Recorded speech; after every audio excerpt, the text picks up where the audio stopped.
नमस्ते प्रणाम good morning. तो कैसे बने रहो लोग, उम्मीद बा कि आप लोग ठीक हो। एक छोटी सी कोशिश है, छोटा सा सॉन्ग है, तो प्लीज़ दोस्तों कमेंट करके ज़रूर बताएं कि सॉन्ग कैसा लगा हमारा। और इस चैनल पे नए हैं तो चैनल को सब्सक्राइब कर लीजिएगा, ताकि कोई भी ब्लॉग कोई भी वीडियो डाले तो सबसे पहले आप लोग के पास पहुँचे। तो प्लीज़ दोस्तों प्यारा प्यारा कमेंट ज़रूर कीजिएगा और बताइएगा कि हमारा ब्लॉग वीडियो और शॉर्ट वीडियो कैसा लगता है आप लोग को। तो प्लीज़ दोस्तों प्यारा सा कमेंट जरूर कीजिएगा। तो सॉन्ग है आज का। अरे मटिए के घर बटे माटी के आंगनवा, अमन जोगे मिलल बटे हमरो सजनवा। अरे मटिए के घर बटे माटी के आंगनवा, अरे मन जोगे मिलल बटे हमरो सजनवा। कि हमके प्यार करेला दिल से, अरे पूरा गौवा घुमावे लपियावा सखी साइकिल से। अब पूरा गौवा घुमावे लपियावा सखी साइकिल से। अरे मटिए के घर बटे मट्टी के आंगनवा, अमन जोगे मिलल बटे हमरो सजनवा।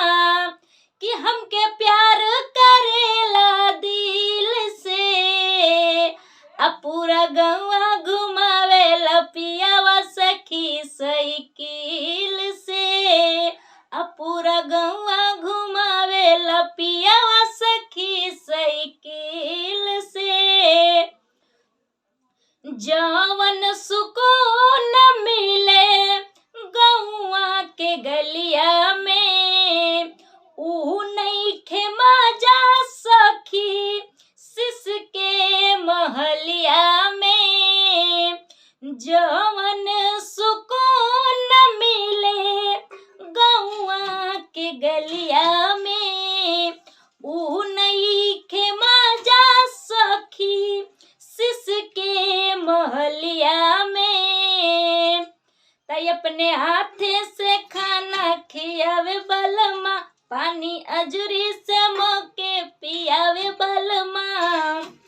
तो होले घायल कमरिया के तिल से, होले घायल कमरिया के तिल से।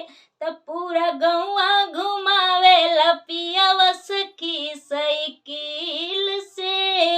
हो पूरा गौवा घुमावे लपियावा सखी साइकिल से। और मटिए के घर बटे मट्टी के आंगनवा, अमन जोगे मिलल बटे हमरो सजनवा। कि हमके प्यार करेला दिल से, तब पूरा गौवा घुमावे लपियावा सखी साइकिल से। अब पूरा गौवा घुमावे लपियावा सखी साइकिल से। तो प्लीज़ दोस्तों अगर सॉन्ग अच्छा लगा हो तो लाइक कमेंट सब्सक्राइब जरूर कीजिएगा। और हैप्पी न्यू ईयर आपके और आपके पूरे परिवार को एडवांस में नमस्ते प्रणाम, हर हर महादेव।